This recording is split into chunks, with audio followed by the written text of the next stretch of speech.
Peace and positivity, everyone. It is Takesha of Native Nubian Wellness, and you are listening to another session of Black Women Who Blaze. Today, I have a history maker with me, a heavy hitter. I am so appreciative of her time and energy. She's going to share with us some gems in the cannabis space. And today, I'm sitting with Maisha Bahati. Now, am I pronouncing your last name right? Mhm. Okay. Yeah. Yep. So Maisha Bahati, and she is the CEO of Crystal Nugs. Now, Crystal Nugs is the first Black and woman-owned cannabis delivery business and retail storefront business in Sacramento. First out the gate, right? So I'm so happy that we have her here with us today to tap into all the things the industry has to offer, and then some of the challenges and barriers that we face as women and especially as Black women in the space. So thank you, Maisha. I appreciate it. How are you? I'm good. Thank you for having me. Okay, so I'm looking at the beautiful black background, and I'm seeing all the garments, so I definitely will dive into, what that's about, and are those garments available? But what brought you to the cannabis space? Give us a little bit about your background and how you became the first licensed cannabis delivery, and first licensed Black owned licensed storefront in Sacramento. Absolutely. What brought me to the space? So, I don't come from a cannabis background. I was working full time, 9 to 5, for the city of Sacramento. I had been working same job for 18 years. In addition, I was a fashion designer, upcoming, trying to build my name in that field. I was always on the hunt for something bigger. I was always on the hunt for the life that I wanted to create. And I realized, a long time ago that meant me being really in my creative space, me being able to really make some decisions. I was doing my fashion. I was really just kind of doing everything I could, hustling. I had 3 kids at the time. I'm doing the mom thing, I'm doing the 9 to 5 thing, I'm doing the side hustle thing. And, my husband at the time, we had an ATM route and we were kind of dealing with a lot of dispensaries. This is pre legal. So this is kind of when they were still black market. And we just saw like how much money was going, how much money was making. And we're like, oh, we got to let's look into this. Let's see what we can do. Um, Prop 64 had kind of just passed. It had just became legal. So initially we were like, let's open up like a medical office, in the medicinal days, you have to get a prescription. So that was our first thing. Like, let's do that. By the time we really kind of got the information we needed, we felt like that was going to be fizzling out because recreational was here now. So we kind of did a pivot and we decided to try to get into delivery. We all had retail business background. Um, we decided let's try to open a delivery service. Took us a year to find a location. So once we kind of decided on that, it was like, find a location. That was a lot of work. Talked to so many people, hit so many brick walls. We finally found a location and we got our license in December 2018, open our delivery March 2019. Open our delivery with zero customers. We had zero customers when we went live. And just over the last 4 years, we've organically grew our customer base to over 10,000. Um, while I was, so when we were fresh with the delivery, I was still working my 9 to 5 job. I did not retire until 9 months later. We decided that I needed to, we had to be generating some money before I could retire.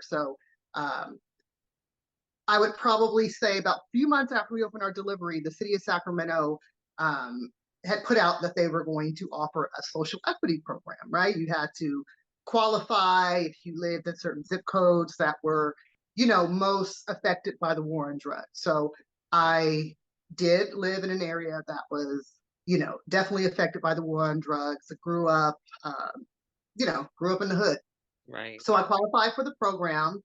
And I hustled, girl. I hustled. Like the social equity program, it required you to attend classes, and it was 18 weeks, and you had to be there. So I'm working 9 to 5. I get off work, drop my kids off at mom's. Put a couple hours in with our delivery service. Go to this, class for social equity. So I was kind of like doing this and running around with my chicken with a head cut off. But I knew that it was going to be the only way that I would get a storefront dispensary. I had paid attention to the other social equity programs that were happening in San Francisco and Oakland. And I knew that they were only going to offer storefronts if you run social equity program. So I was like, okay, I got to get in this. So, a lot of benefits through the social equity program that helped Crystal Nugs, a lot of financial benefits, and I took advantage of everything. I made the program work for me. I didn't necessarily wait for the program to make opportunities for me. I was out there saying, hey, I'm in the social equity program. What can you do for me? Right. About I don't know, a year and a half after the social equity program had started, is when the city of Sacramento decided to open up 10 storefront dispensary permits. Now, prior to that, there were only 30 dispensaries in Sacramento. None of them were owned by anyone of color. None Black for sure. So it was a lot of advocacy, a lot of lobbying, a lot of work to really talk to the city and really get them to open up some permits for the social equity because there were no people of color in there. So after a long battle with that, the city decided, okay, we're going to offer 10 permits. It was through a RFQ process, so you had to pretty much write a really standard business plan and have all this stuff included. I had started our business plan like a year in advance, so it took me a year to write our RFQ. We did it ourselves. A lot of people use consultants. We did it ourselves. Out of 105 applications, Crystal Nugs was one of the 10 that received the highest score, so we got the permit. Thank you. I put my all into that. Like, if you saw me, you saw my laptop, like for a whole year. And this was during COVID, so everything was shut down. We were essential, but in that downtime, I was just working on it, girl. I was working on it. So we got the permit, greatest time of my life. I knew this was the opportunity that I had been manifesting, that I had been praying for. So we had 3 years from the time that we got the license to open our storefront or we would lose it. So that was kind of the rules of Sacramento. You did not have to have a location. A lot of times in social equity programs, especially when it comes to storefront dispensaries, you have to have a location first. That wasn't in SAC. Sacramento said, if you score the highest, we're going to give you 3 years. So we hit the ground running. Again, let's find a location. We knew that we did not, how can I say this? Like, I'm not, again, from the traditional market. I am from a fashion background, a retail background. So my idea of how I wanted to present Crystal Nugs at the store, I was on like a different page. I have a boutique in our dispensary. We're going to have, a lot of Black owned brands. I honestly want to have the most Black owned brands in Sacramento. I feel like I should, right? If I'm a Black owned dispensary, I need to open that space for people that look like me. So I just came in with a whole different customer experience that I wanted to give. We just kind of used that energy that led us to our location, a 2-story, 13,000 square foot location. It's going to be the largest storefront dispensary when we open here in Sacramento. Wow. It's going to be amazing. It's going to be absolutely amazing. I was so happy to get the location that we got because, as you know, prior to legalization, if you had a dispensary, you were somewhere tucked in the corner, some industrial area, nowhere that I wanted to go. Right. And so our location is right in the middle of our midtown, downtown, nightlife, bars, shops, foot traffic. So I was really blessed for that because I'm like, wow, we're there. We're right there. This isn't any kind of back door. You don't have to go around the corner. Like, we are on Full Street. And so I felt like, okay, again, this is another sign that we are where we need to be. We're going to be able to really give people who may not have gone to a dispensary because again, they're just kind of tucked away, and it just seems kind of the stigma. Right. So we're right on Front Street. A lot of people are going to see us and want to come check us out. So uh, man, we just been moving. We've been moving ever since we got the opportunity. Wow, wow. I mean, compelling, amazing story. A lot of things packed in there. Yeah, When you were speaking of, but I agree. When you say the retail experience is really the beginning. That's the introduction to what cannabis can be. And what the cannabis experience can be. And absolutely. oftentimes we find, like you said, the retail experience. It's disguised almost as if it's one of those adult sex shops, nothing, everything's blank, you can't, and you go in and Absolutely. it's right, it's like, what is going on? Or now I'm seeing a lot in my area, smoke shops, and it giving to me, the wrong impression and intention of what the cannabis plant and provides, whether it's medicinal or therapeutic, or you're imbibing recreational or adult use. So I'm excited to see, like you said, a boutique style experience, be Yes, presented, and then with our flair and the culture of how, Black women are, and what we embody. That's the excitement of seeing more Black woman owned retail dispensaries in the industry. And so absolutely. you mentioned that you're in, obviously you said Sacramento, you're in California, and so adult use has been, in play for, some years now. And you mentioned that you had the delivery business running, and you were thinking prior to this, prior to the delivery, you were thinking to go the medicinal medical, permit route, but saw that, that was going to be, I guess, dwindling down as far as people wanting to get access to the permit because of adult use. So do you still see, now that that's happened, do you still see people no longer wanting to get the permit for medicinal use and just going straight, to a dispensary, adult use dispensary? Of course, of course. Now I know, like through the state of California, if you truly have a medical issue that requires you to have cannabis as medicinal, you don't pay. I think you don't pay the excise tax. So there's like a tax break you get if you are kind of certified through the state of California for medicinal. So there are people that um, take advantage of that. But for the most part, because it's just 21, I don't see a lot of that. Like that's a small percentage of our customer base actually has, the medical card. But Right, no, you just need an ID. So right. that's totally kind of phasing out here.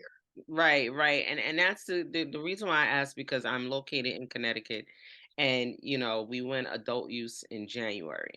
And so that is really what we're, waiting to kind of see. Is that something where, that's going to happen, where people are no longer going to want or feel the need to go and, renew their permit to, medicinal permit in order to purchase, because the retail spaces, adult use retail spaces are now going to be opening. You, Right, right. so But like that, I said, I think there is a tax break that you get if yeah. you have this actual card. So there are some benefits, but for the most part, you can just be 21. So we don't even ask for it if you're 21. Right. Right. And so you decided to pivot, like you said, you were in fashion, right? You still are. Obviously, we see all the garments. And you always were in retail, right? So you decided to pivot into the cannabis space. So did you consume? I know you say you weren't in as far as the legacy market, but did you consume cannabis at all? Yes, I do. I was a late bloomer. I didn't start till I was in my 40s Okay. consuming. But I started slow. I enjoyed it on a recreational. That I use it strictly just to relax, just to get into my own vibe, Right. get my creative juices flowing. So yeah, I am a consumer. So I sell and consume. And so, like you did mention, being a mom, right? So being a mom, Mhm. being a wife, your family, you know, you're in California. Obviously, cannabis is openly accepted, out there. But how was it to explain to your children, like, hey, this is, you and your husband, hey, we're going into the cannabis, industry.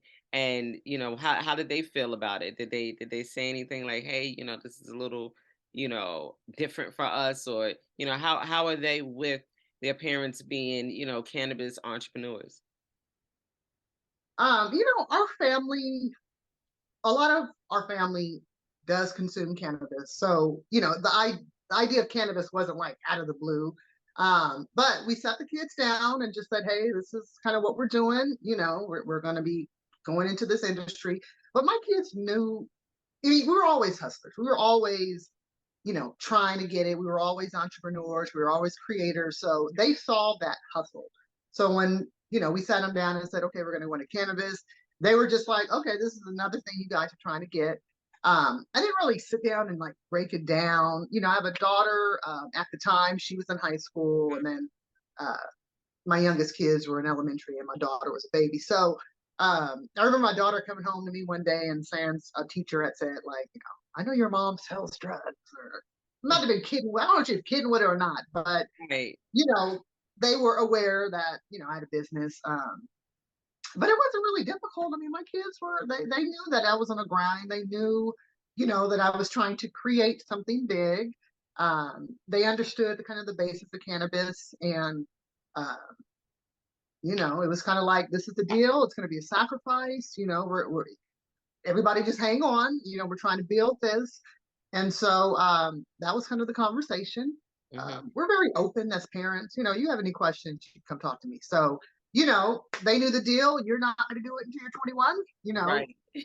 Don't even come to me with nothing prior. Right. And this is what it is. So they respect what we do. Paths don't really cross like that. You know, um, but they know very well what we do. Yeah, it was pretty simple. It was pretty easy conversation with them. Okay. Okay. And so, speaking of sacrifices, that is one of the, I think, things that people are not understanding, the level of sacrifices that you'll be making when getting involved in this industry. Like being an entrepreneur, starting a business is hard in and of itself, getting access to funding, making sure that you understand the industry, stay, abreast of market trends and all the things that come with being an entrepreneur, right? How how big was the sacrifice to initially get going, especially dealing with some of the barriers that we deal with systemically in the US, right? So, we don't get access to funding readily. So there's some things that we may have to be prepared, because what I want to do is to prepare those who are looking to get licenses. You have Maryland that's about to open up licensing. You have Connecticut that may do another round sometime this year. New Jersey's going to do it again. New York has their, ongoing process. You know, before people just go in and jump in and it's a lottery. Like, what are some of the things that they need to be aware of and the type of sacrifices they'll be making? Well, I can tell you that we have sacrificed so much. I mean, we put everything that we have. We sold our primary home and our rental home. When we knew we got the dispensary, we put those on sale because we knew that we were going to have some money, right? Mhm. We are a small business, local business. We own 100% of our equity. That was very important to me as we, kind of moved through the industry. I mean, you are going to need capital, period. You're not going to be able to move without capital. Right. Um, you may, the city that you're in may offer some sort of grants, and that's great, but it's never going to be enough to have everything you need to open a business in cannabis. It's just way, way, way too expensive. And capital is not easy to come by. So you're going to have to give something up to begin. You're going to have some collateral. You're going to have something tucked away. You have to be willing to make the ultimate risk. Again, I retired from my job, um, cashed out my retirement. That was part of the pot of money. Sale of our homes. That was another part. Personal savings. There are four owners in Crystal Nugs: myself, my husband Chris, our business partners Brian and Melina. They are also married, so it's kind of like two households, and we put everything in. We have put everything. Um, Part of the road why it's been a little bit difficult to get capital is because I do not want to give up the bulk of my equity in my business. Right. And that is something that has happened a lot, especially with social equity. You get a license, you don't have the capital, and so you have to partner with a bigger entity, and they're going to want 49% of your business, like straight up. We've had people not want to communicate with us because we're not willing to offer that much. And so that's the reality. If you are a business, or if your goal is to remain the majority equity holder, we talk about generational wealth. You hear that thrown out a lot when you talk about Right. cannabis. But you're not going to make the money that you think you're going to make unless you are the equity holder in your business. If you're giving away your equity to get capital, and I mean, I understand you have to do that, but if you are giving away the majority of your equity, you're giving away a majority of your power. You're giving away, again, the majority of your money. When you sell your business, you're going to have to give half that business, to these bigger entities. And a lot of times these bigger entities will have in your contract that they pretty much have control of shelf space, of hiring.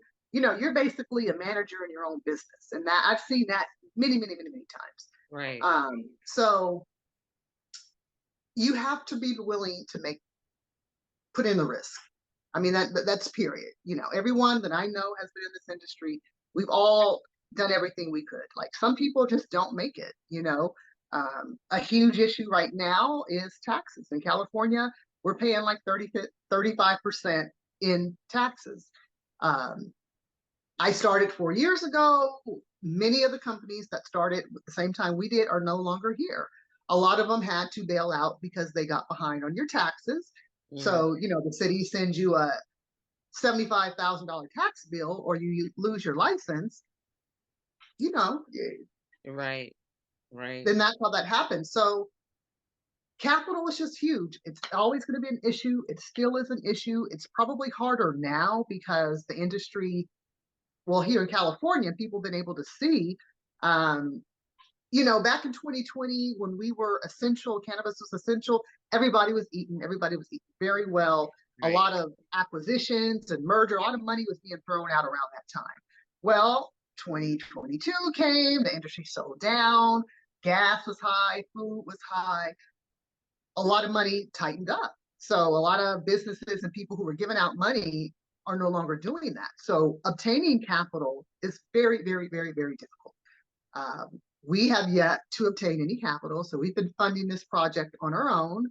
Wow. Um, it's costing us, $1 million to build out this facility. We did not have $1 million when we started this. We had no idea that we would even be building out a facility at that much.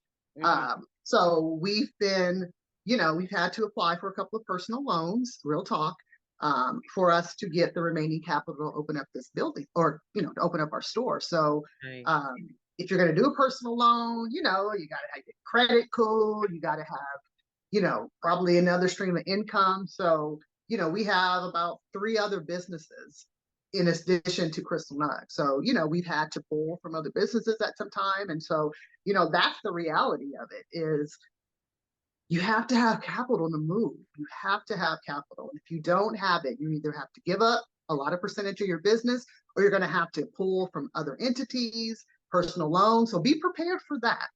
Right. Okay. Be prepared to have to do some on your own just to get the capital. Right. Right. And this is what's, these are the sacrifices you're making when you really want to build something, especially in this industry. Now, you spoke of having a delivery service and opening with zero customers. And so, over time you've built over 10,000 customers. talk about what it took to really uh build that, customer loyalty. I obviously being the first one, were you the first delivery service out in Sacramento, or just the first black and woman owned service? No, so a lot of at the time that we got our license, we our delivery works out of a shared facility. So there were about 13, 14 other deliveries that had kind of got their license the same time as us. A Okay. lot of those, or the majority of those deliveries, had come from the traditional market and had just crossed over. So they had already come with huge customer bases already. I mean, they were already ripping and running. We were brand new. I remember thinking, okay, how are we going to do this? How are we going to market ourselves? Um, I spoke to a PR. A girlfriend of mine connected me to our PR rep, and we just had a conversation. And she's like, you're a black woman. At the time, there was no other black women that were in the space. And so she's like, market yourself as such. And so at first I was thinking, okay, if I market myself as black owned, I'm going to alienate. I was trying to figure out, okay, how does this Right. work? Um, but in the end, I said I have to be just who I am. Uh, so we all decided we were going to go with black owned and women owned because that's what we consisted of. Um, so again, I was already I was in fashion. I had a bit of a following. And so I remember when I started cannabis, I said, I'm going to stop sewing. I'm just going to stop it. I didn't know how to really blend the two together. I figured people who had supported me in fashion would might not support me with cannabis. Like I was very much aware of the stigmas I Right. had of myself. And so I remember just deciding, okay, I'm going to switch tunes and I'm going to start designing some cannabis pieces. So I was kind of doing that, which was getting the attention. So I'm kind of branding and marketing myself that way. We took out, I remember, 18 billboard spread when we first opened. So we did 18 billboards all around Sacramento. There are about maybe 75 deliveries now. At the time, there might have been like 20.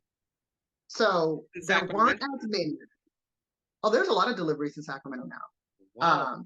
But at the time, 4 years ago, there obviously wasn't that many. So we had an opportunity to really do things that nobody else was doing. We were the first to come out with a billboard that we partnered with one of our brands.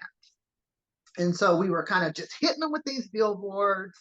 Um, we understood how to do, use Google and so forth to our advantage. So we were hitting them with that. Um, we were black owned, which was getting us a lot of attention because a lot of people were interested. Oh, you're a minority owned woman. Let me interview you. So I was doing a lot of interviews with local press and Okay. really just getting a lot of um, attention that way as well. And so just all that combined, and we gave great customer service. I mean, we were really good business. We gave great customer service. Our drivers were good. Because as owners, we were working in the delivery for the first year and a half. We didn't hire any employees until a year and a half later. So it Wow. was us four working. We were doing driving, we were doing dispatch. I mean, we were everything. So when we were, reaching our customers, you were getting like, this is us. We're giving you the Right. best we got. And so we developed, just good customer service skills, and we retained a lot of our customers. I mean, a lot of the customers we had 4 years ago are still with us. Um, and so just you know, again, we were the first. And, there's a quote I read some time ago. It said, wherever in life, if possible, be the first. Mm. So, there's just advantages you get when you're the first, Right. especially with this new recreational market. And so we just were able to maintain that momentum. I got more into my clothing, my Bushy Stoner line. So I was trying all kind of ways to market ourselves.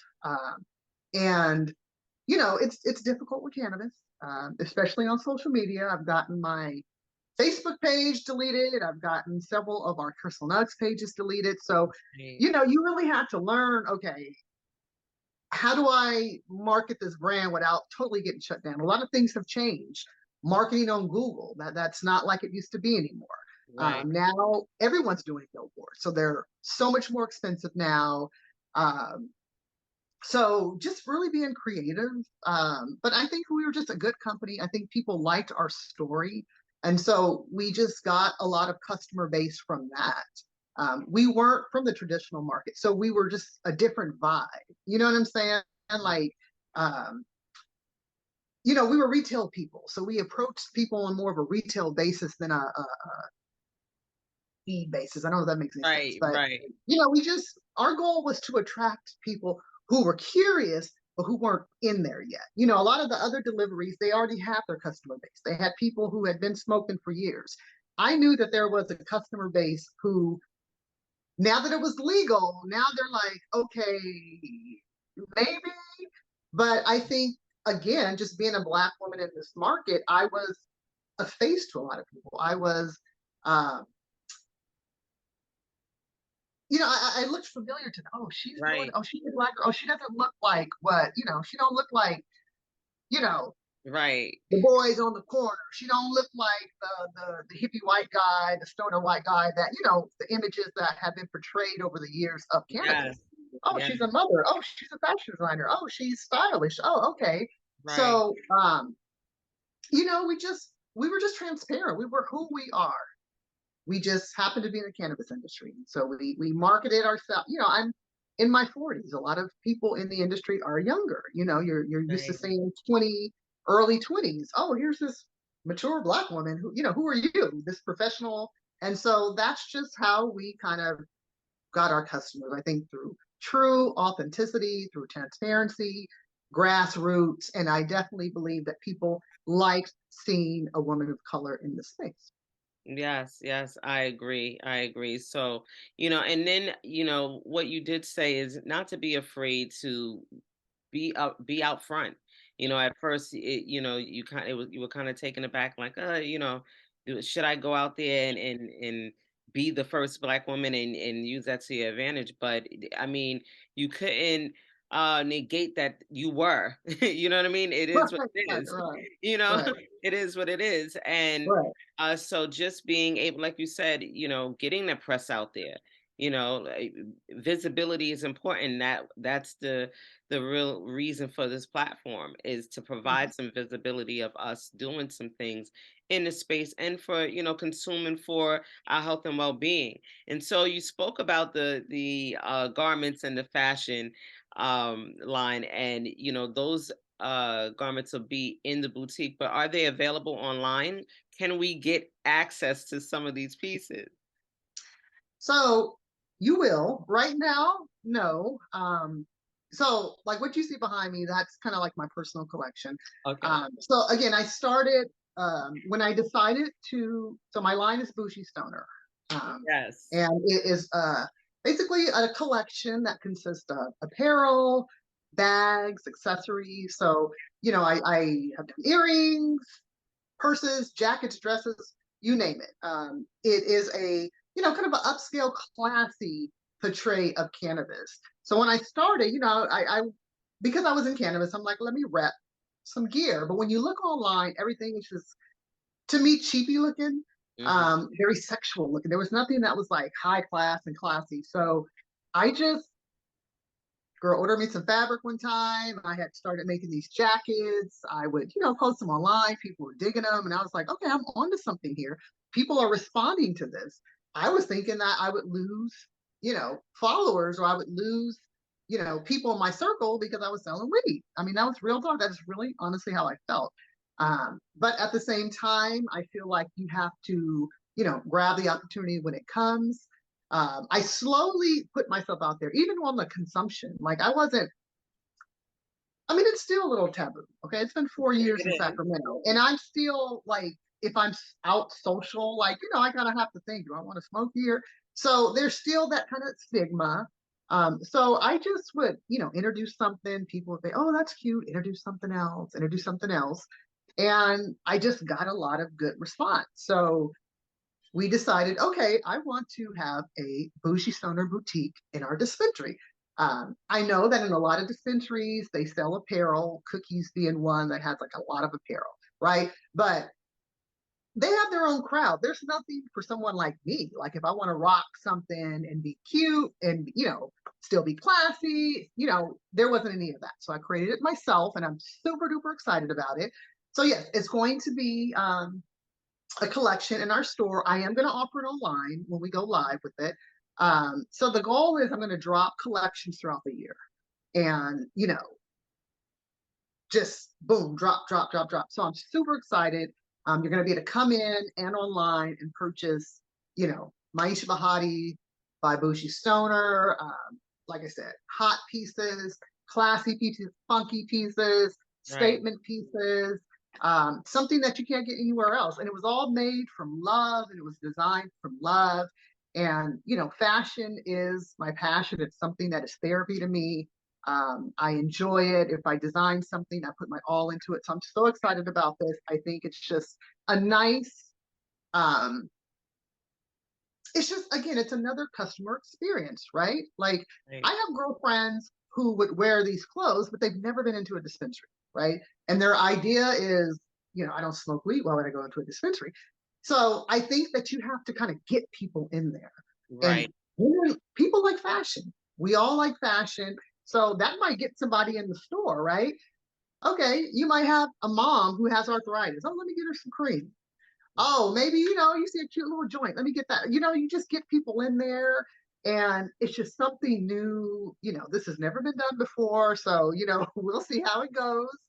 But I'm standing behind, my design. I'm standing behind, what I feel, what the vibe I want to put out there. Black Girl Magic. It's going to be, it's going to be a vibe. I want people to come in and be able to buy a dope coat Right. and some eggs. You know what I mean? Right. Just, like that's what it is now. Like it's legal, it's a plant that is medicine for a lot of people, and it's good times for a lot of other people if you just want to do it recreationally. It's a vibe. And so I want to just give people the opportunity to be in that.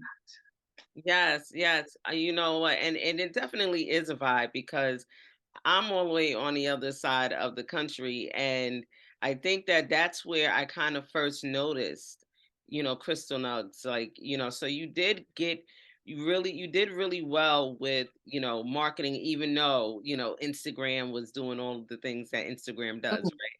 And, and then LinkedIn. So when I was able to see you on LinkedIn, I saw the fashion and I was like, okay, she gets it. You know what I mean? Like she gets, she gets the vibe. And so I appreciate the fact that you're gonna bring your, fashion expertise to the space because yes, it is a void. Normally you'll find, hoodies and, hats and all of that type of stuff, but nothing really designed. Like you really have to dig deep. And then when I do find something, like you said, it does look cheap. It doesn't look, it is over sexual. That's not the vibe I'm going for because again, like you, I'm, in my 40s and yes, I've been consuming since a teen, but I've always been very unique in how in my garments. And so to have a piece like that where it looks like a plant, it doesn't look like some cringy, drug that I'm Right. promoting. So I appreciate that, and I'm excited to be able to place an order once it goes live. And so when we're speaking about the storefront and the retail storefront, when do you think that you will launch and be open for business? Yeah, so the storefront, our goal is August. Okay. So we have been in construction for a minute now. When we got the building, it'd been vacant pretty much for years. So it was built in 1963 and it looked all of that.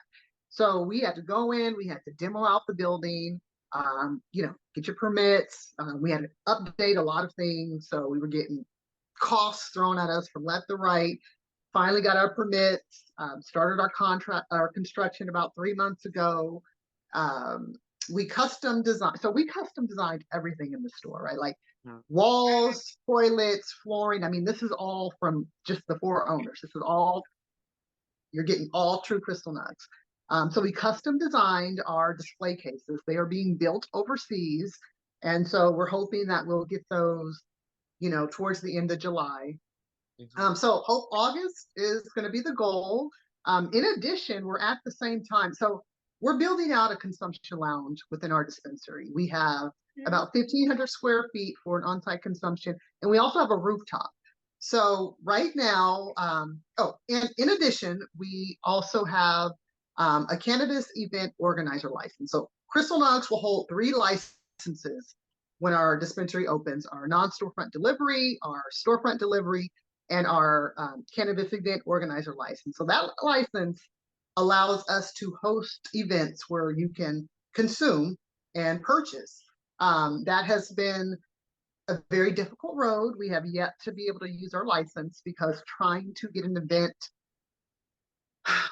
there's a lot of hoops and Right. trying to host an event. There's so many hoops.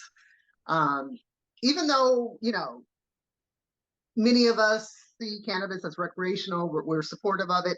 When you start going into the political, and it is very political, okay? Let Hmm. me also side note, when you decide to get in cannabis, you are also deciding to be a lobbyist and an advocate. And you Thank you. have to, and that was difficult for me because I had never dealt with the city before. So having to all of a sudden now you're meeting with council people, like that is part of the deal. So if you're not going to do that, stay out the kitchen because you have to understand cannabis, all these local regulations, they start basically at the city level and work their way up. So it's something that you have to be very engaged in, which is the political aspect of it. So um, a lot of folks in those seats are not as free with cannabis as we are. So it's a lot of talking to people and educating people and seeing how they feel, and it's a lot of that. So it's been very difficult to really host an event.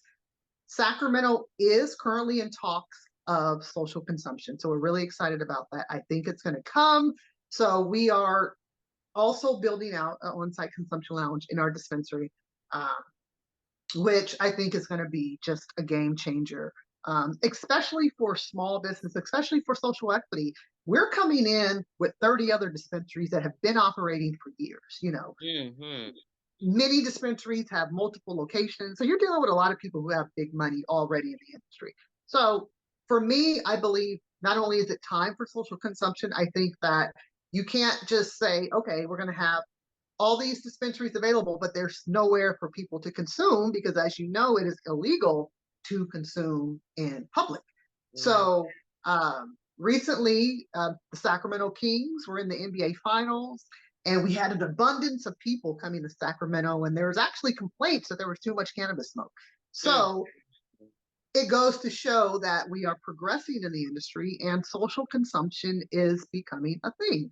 People want to go somewhere where they can consume. And so, again, it was another risk we took, but we said, we have the opportunity. It's all about positioning yourself, it's all about being prepared. That's right. Cannabis right now, it's so many people have grabbed onto it. So many big MSOs have grabbed onto it that you as a small business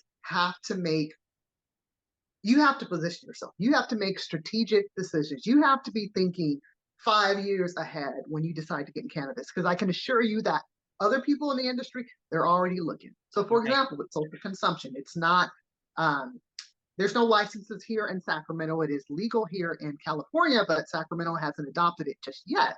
But there are a lot of players who are paying attention because we know that that's going to be an additional income source. Again, if you're the first to kind of get started on something, you're going to get a lot of that attention. You're going to get a lot of you're going to get it.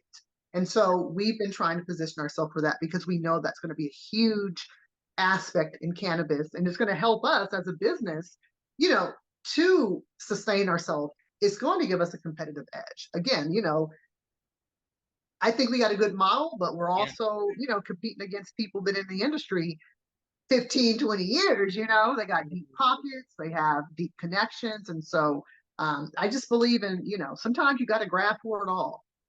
When the time is right, That's right. we've had other investments in cannabis that did not go through. I had partnered with another Black woman to open up a cultivation and we had put money in that, but we didn't have the money to put into that to maintain our delivery, to grow our dispensary, so we had to back out of that. So you know everything don't work out. Right. You know you have to be prepared for that. So you win some, you Right. lose some, but I'm really excited. It's going to be a summer grand opening. I think people are anticipating us. I've been, telling my story slowly as much as I can. I think a lot of people are excited about this fresh approach to cannabis from my perspective. I'm standing by our business model. I think that, you know, it's a need. There is a huge void in cannabis still, just for that culture, just for that vibe. I mean, Yes. there's so much room for new creative ideas in the space. And Right. so, Right. um, Right. I'm just kind of going with what feels good. I'm going with what, the energy that I'm getting back. And I'm super duper excited, as stressful and worrisome, and trust me, when you're dealing with money, especially when your husband or your wife or your partners, involved, money is an issue, and you got to make a lot of tough decisions, and you have to, have a lot of tough conversations when you're like, okay, this is all we got to put it into this if this don't work out. So a lot of barriers, but I'm very grateful among everything for the opportunity I have, because the opportunity I have is life changing for not only just me and my family, but for anyone involved. There's Yeah. so many amazing people of color out there who I would love to connect with to bring Crystal Nugs to where it needs to be, as Yeah. far as marketing, as far as, executive. I mean, I just want to create a space that attracts that energy, and that we just all build up. We build this new entity. We just make the change. We're the change we want to see. That's kind of like my goal in all this. Yes, yes, I love it. I mean, you touched on so many things.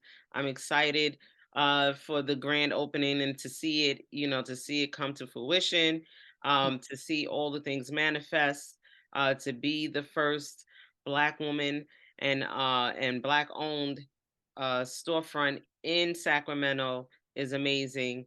Like you said, coming into this space, you be prepared to make a lot of sacrifices. Be prepared to for the days where like you say, you may have to pivot. Be prepared to be a visionary. You have to be innovative and creative as well. And you also did the first thing you might as well get prepared is you have to be an advocate. Okay, you have to be able to advocate for yourself, for your business, for the plant, and obviously for restorative justice, being a social equity licensee. So I appreciate your time. Where can everyone find more information about Crystal Nugs going forward? So check out our website, crystalnugs.com. You'll always find what's new with us. You can hit me on Instagram, LinkedIn, and let me just say, LinkedIn is huge for cannabis. So if you're serious about cannabis and you got a business, you need to get on LinkedIn. It's a totally different vibe. But yeah, you can find me on LinkedIn. But my website, maishabahati.com, that's gonna be a transition with the bougie stoner. So kind of just keep checking me out. Keep checking me out. I'm working on some hot pieces. I have a ton of fabric. I'm creating a new summer spring collection for the Bougie Stoner. So just stay in touch. Stay in contact with me. Follow me. It's going to be amazing coming up. You guys are going to see some stuff that you've never seen in cannabis. And just know, we're doing it ourselves. But what seemed impossible, we're getting through it. So Yeah. don't let anybody tell you can't do it. Don't let anybody talk you out of it. Yeah, it's going to be a lot of money and all that, but if you can get in it, make it work, it's going to be an amazing thing. That's what's up. That's what's up. And I'm just so happy that I connected with a fashion designer because, Black women who blaze, this is the platform. I'm hoping to create something really, big and it has longevity in the space, not just a podcast, but an educational platform as well. And we're definitely connected. I'd love to have you back once everything is open and the Mhm. boutique is flourishing, and really to show that, listen, I said what I said, and look, this is what's happening. So, Yeah. and if I can do it, you can do it. And I appreciate it because it's inspiring us. You're definitely inspiring us, globally, not just here in the US, but Black women globally who want to be involved and have an ownership stake in the cannabis industry. So if anyone that's listening wants to be featured, you're a Black woman in the cannabis space, you consume for your own health and well-being, reach out to me at Black Women Who Blaze. If you are interested in any of my services, obviously you can go to my website, nativenubianwellness.com, for all my offerings. And Maisha's contacts will be in the description. So peace and love, everyone. And until next time, have a good one. Thank you.